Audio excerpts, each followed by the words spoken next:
Welcome students, তোমরা সবাই কেমন আছো? আশা করি তোমরা সবাই ভালো আছো। আজকে চলে এসেছি কৌশিক স্যার তোমাদের সঙ্গে। আজকে তোমাদের ক্লাস 7-এর ইংলিশ টেক্সট বুক ব্লুজুম, সেই ব্লুজুমের first lesson the book of nature, প্রকৃতির বই, সেই বইয়ের যে লেখক যে পণ্ডিত জওহরলাল নেহেরু, সেই জওহরলাল নেহেরু সম্পর্কে আমি তোমাদেরকে আজকে আলোচনা করে দেবো। তারপর আমরা প্যাসেজে যাবো, ঠিক আছে? ফার্স্ট আমাদের সবসময় উচিত যে কোনো লেসনকে পড়ার আগে কবি সম্পর্কে একটু জেনে নেওয়া, যে সংক্ষেপে জেনে নেওয়া। আমি বলছি না যে তার সম্বন্ধে অনেক কিছু জানতে হবে, কিন্তু জাস্ট যেটুকু বইতে লেখা থাকবে সেইটুকু আমাদেরকে পড়ে জেনে নিতে হবে, ঠিক আছে? তারপর আমরা প্যাসেজের মধ্যে কী লেখা আছে সেইগুলো আমরা পড়বো, ঠিক আছে? আজকে শুধু ভিডিওটা রইল তোমাদের জন্যই, শুধুমাত্র কবি পরিচিতিটা সম্পর্কে, ঠিক আছে?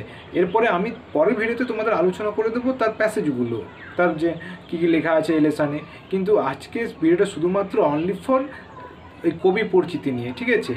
তিনি কে ছিলেন, তার উল্লেখযোগ্য যে ঘটনাগুলো কি, তিনি কি কি বই লিখেছেন, কি কি কবিতা, কি যা যা যা তার লেখা, সেইগুলো আমরা এই ভিডিওতে জানতে পারবো, ঠিক আছে? চলো ভিডিওটা শুরু করছি। The book of nature, Jawaharlal Nehru. Pandit Jawaharlal Nehru was a great freedom fighter and the first Prime Minister of independent India. Pandit Jawaharlal Nehru ছিলেন একজন মহান স্বাধীনতা সংগ্রামী এবং স্বাধীন ভারতের প্রথম প্রধানমন্ত্রী। He was a very good writer as well. তিনি একজন খুব ভালো লেখকও ছিলেন। The Discovery of India, Glimpses of World History and autobiography আর some of his noted works. The Discovery of India, ভারতের আবিষ্কার সমূহ, Glimpses of World History and autobiography,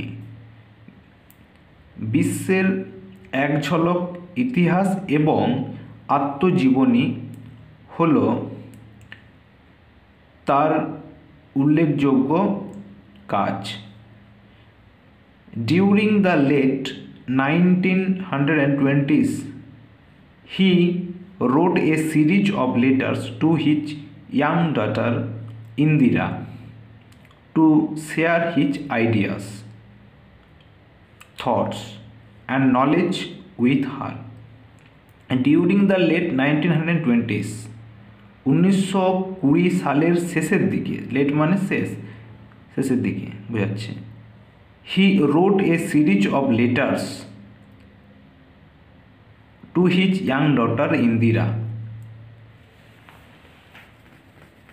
তার কম বয়সী মেয়ে ইন্দিরাকে ধারাবাহিকভাবে চিঠি লিখেছিলেন।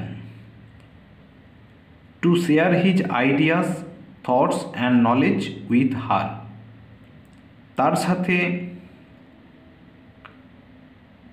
পরিকল্পনা, চিন্তাভাবনা এবং জ্ঞান ভাগ করার জন্য। These letters were later compiled into a book titled Letters from a Father to His Daughter.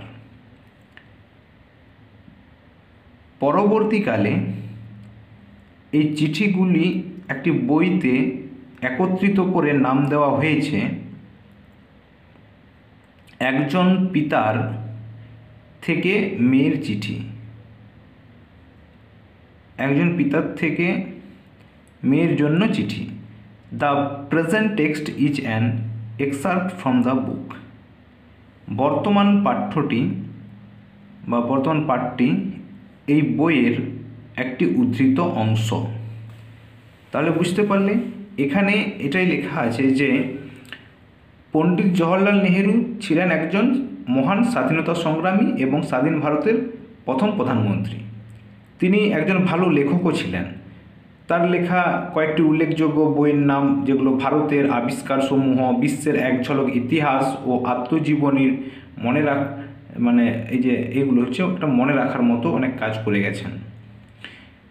1920 সালের শেষ দিকে তিনি তার যে কম বয়সী মেয়ে, তার নামটা দেওয়া আছে ইন্দিরা, সেই ইন্দিরাকে ধারাবাহিকভাবে চিঠি লিখেছিলেন, তার সাথে তার চিন্তাভাবনা, জ্ঞান, পরিকল্পনা এগুলোকে তার সঙ্গে ভাগ করে দেবে, শেয়ার করার জন্য।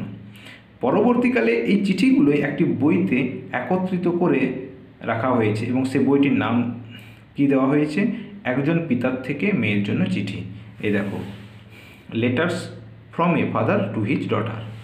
তো এই বর্তমান যে আমরা পার্টটা পড়ব, ইউনিট 1 যে এগুলো পড়ব, এই যা বুক অফ নেচার, এইটা নেওয়া হয়েছে এই বই থেকেই। এই বর্তমান পার্টটি সেই বইয়েরই একটা উদ্ধৃত অংশ। এই যে letters from a father to his daughter, এই বই থেকেই এই ইউনিটটা নেওয়া হয়েছে, এই দ্য বুক অফ নেচারটা। বুঝতে পেরেছো? তো আজকে এইটুকুই। পরবর্তী ভিডিওতে তোমাদের ইউনিট 1, ইউনিট 2 এগুলো নিয়ে আলোচনা করে দেবো। ঠিক আছে, আজকের মতো টাটা, সবাই ভালো থেকো। সঙ্গে আমার চ্যানেলটিকে লাইক, কমেন্ট, সাবস্ক্রাইব করতে যেন ভুলে যেও না। ঠিক আছে।